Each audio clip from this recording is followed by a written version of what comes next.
Hello दोस्तों, welcome back to my channel. तो आज के वीडियो में हम लोग बात करेंगे about the dark reality of IT jobs in India.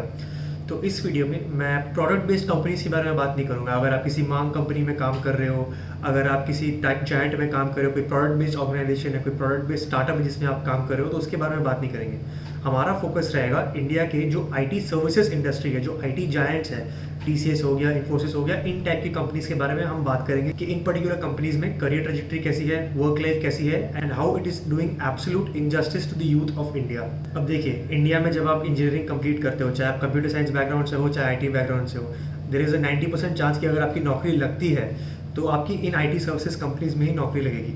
तो आप बेसिकली इस पर्टिकुलर कंपनी में एक टेस्ट एनालिस्ट डेवलपर के रोल में ज्वाइन करते हो एंड आपकी salary ranges from 3 to 4 lakh rupees on an annual basis.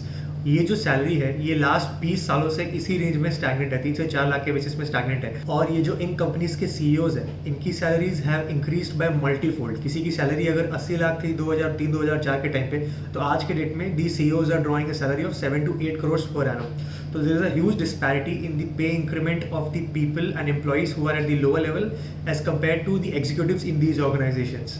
अब देखिए, ऐसा क्यों होता है? द रीज़न बीइंग इसकी मार्केट में इंजीनियर्स की सप्लाई बहुत ज़्यादा है। इंडिया में हर साल लाखों इंजीनियरिंग ग्रेजुएट्स निकलते हैं, लेकिन मार्केट में जितनी रिक्वायरमेंट है इंजीनियर्स की वो इतनी ज़्यादा नहीं है। तो कम रेट में ही ये आईटी कंपनीज बहुत सारे स्टूडेंट्स को एक साथ हायर कर सकती है और अपने क्लाइंट के सर्विस में लगा सकती है।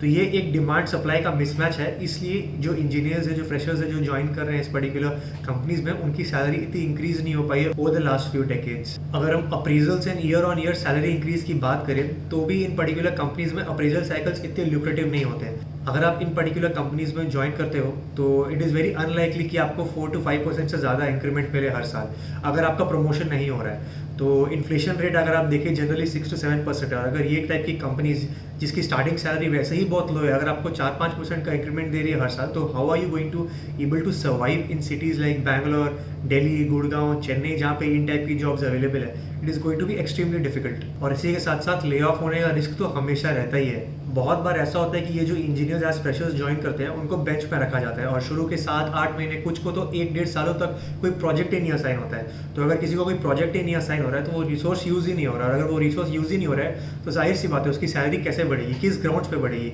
तो ये एक बहुत डार्क रियलिटी है आईटी सर्विस बेस्ड कंपनीज की। वहाँ पे जो सैलरीज दी जा रही है अपने एम्प्लॉइज को एंड जो अप्रेजल साइकिल्स उनको मिल रहे हैं, that is not in line with the standard of living that people have in these metropolitan cities where these jobs are offered. Next aspect जिसके बारे में मैं बात करना चाहता हूँ वो है longer working hours because of client servicing. अब देखिए, अगर आप कोई आईटी सर्विस कंपनी ज्वाइन कर रहे हो तो ये बात वो कंपनीज भी जानती है, ये बात आप भी जानते हो और ये बात क्लाइंट्स भी जानते हैं जो इन पर्टिकुलर कंपनीज ने हायर किए हैं, कि आप एक चीप रिसोर्स हो। 3-3.5 लाख पर एनम में आप एक चीप रिसोर्स हो जिससे वो पर्टिकुलर कंपनी और वो क्लाइंट कोई भी काम करवाया सकता है। जब भी आप किसी प्रोजेक्ट में काम कर रहे होते हो तो there is a high possibility कि आपके जो क्लाइंट्स हैं वो अमेरिकन मार्केट में है या तो यूरोपियन मार्केट में है।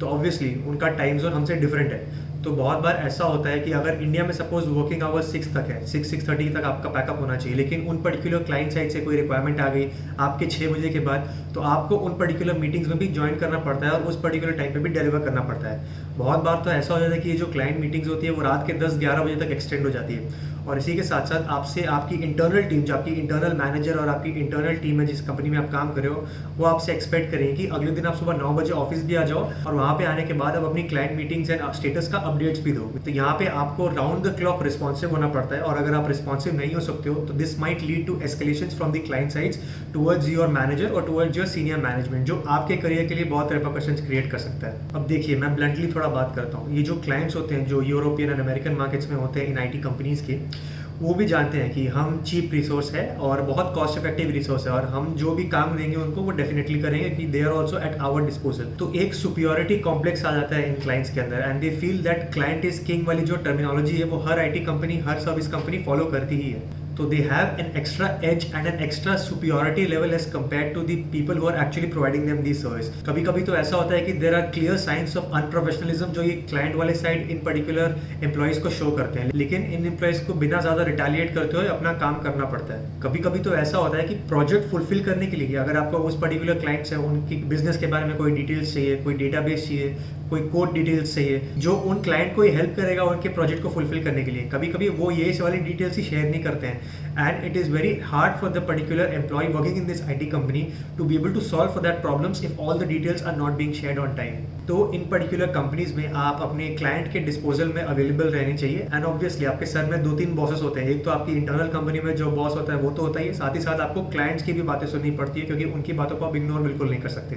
तो ये भी एक रियलिटी है IT सर्विस कंपनीज की। एंड लास्ट एस्पेक्ट जिसके बारे में मैं बात करना चाहूँगा वो है career trajectory and corporate growth.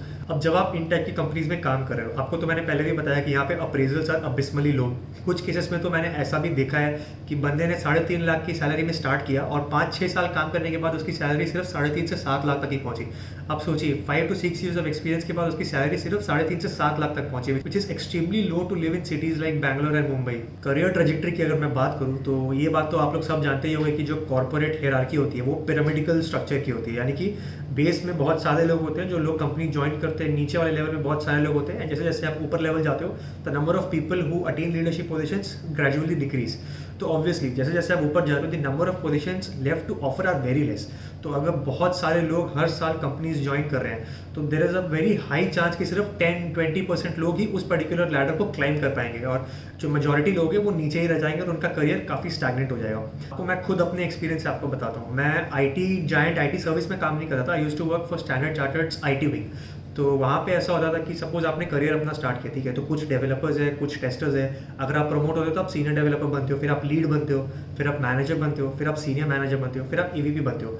तो जब तक आप डेवलपर हो, आपका डेवलपर से बनने का मैनेजर का करियर ट्रेजेक्ट्री तो सॉर्टेड रहता है। 10-12 साल तक तो आपकी प्रमोशंस होती रहेगी, लेकिन once you reach that manager level एक स्टैग्नेशन आ जाता है। और बहुत सारे लोगों को मैंने ऐसा देखा है जो सीनियर मैनेजर और EVP वाले लेवल में आके स्टैग्नेट हो गए, यानी कि 10-12 साल उनको हो गए हैं उसी पोजीशन में, और उस पोजीशन से वो एलिवेट नहीं कर पा रहे। तो ऑब्वियसली अगर आप ज़्यादा लॉन्ग टर्म गेम खेलते हो इन पर्टिकुलर कंपनीज में तो आपकी करियर ग्रोथ स्टैग्नेट हो जाएगी until and unless you are spectacular at your job and you are involved in little bit of office politics also, that will help you gain the top positions of the company। तो ये कुछ dark realities है इन IT companies की जिसके बारे में आपको पता होना चाहिए। अब देखिए, प्रॉब्लम्स तो मैंने बता दी IT इंडस्ट्री की, लेकिन इसका कुछ सोल्यूशन तो होना चाहिए। How can you ensure that आपका करियर ट्रेजेक्ट्री बहुत अच्छा जाए, you make good money, and how can you get fulfilment from your work. तो इसके बेसिकली 2 सोल्यूशन है। अगर आप IT के काम में इतने खुश नहीं हो, आपको ज़्यादा स्किल सेट नहीं, आपकी ज़्यादा नॉलेज नहीं है और आपको वहाँ पे काम नहीं करना है, तो you can start switching towards a business perspective. आप बिजनेस कंसल्टिंग में जा सकते हो, Big 4 ज्वाइन कर सकते हो, कोई कंसल्टिंग फर्म ज्वाइन कर सकते हो जहाँ पे आपको एक बिजनेस पर्सपेक्टिव से देखा जाएगा। वहाँ पे आपकी सैलरी भी थोड़ी इंक्रीज हो जाएगी। यहाँ पे as an IT developer service companies में you are looked at as a cheap labour, लेकिन वहाँ पे आप एक कॉम्पिटेंट मैनेजर एंड एक कॉम्पिटेंट इंटेलेक्चुअल की तरह देखे जाओगे। ऑब्वियसली वहाँ पे आपकी पे इंक्रीमेंट भी होगी, and the sort of respect that you will command from the clients in those organizations will be much higher as compared to working in these IT companies। एक और चीज़ आप कर सकते हो, अगर आप अभी जिस करंट कंपनी में काम कर रहे हो वहाँ पे कल्चर इतना अच्छा नहीं है, वहाँ पे अगर आपके क्लाइंट्स आपको इतना सपोर्ट नहीं कर रहे हैं, आपके मैनेजर इतना सपोर्ट नहीं कर रहे हैं, तो you might try to have a conversation with them and try to change things over there. अपने ग्रीवेंसेस को, अपने प्रॉब्लम्स को अपने मैनेजर के साथ डिस्कस करिए, एंड उन चीज़ों को डिस्कस करने की कोशिश करने के बाद एक कुछ प्रॉब्लम्स के सोल्यूशंस निकालने की कोशिश करिए कि how can things get better. ऐसा करने से आपके इंप्रूवमेंट होने के चांसेस बहुत ज़्यादा नहीं है कि यूजुअली मैनेजर्स इन चीज़ों को सुन तो लेंगे एंड मे बी 1-1.5 महीने के लिए they will start to implement these changes, लेकिन कुछ टाइम के बाद things will go back as they were. तो अगर आपके साथ ऐसा हो जाता है तो what you can do is you can take 4 to 5 months and start upskilling yourself. अपने आप को नए लैंग्वेजेस, नए स्किल्स में अपग्रेड करिए and start looking for jobs in product based companies.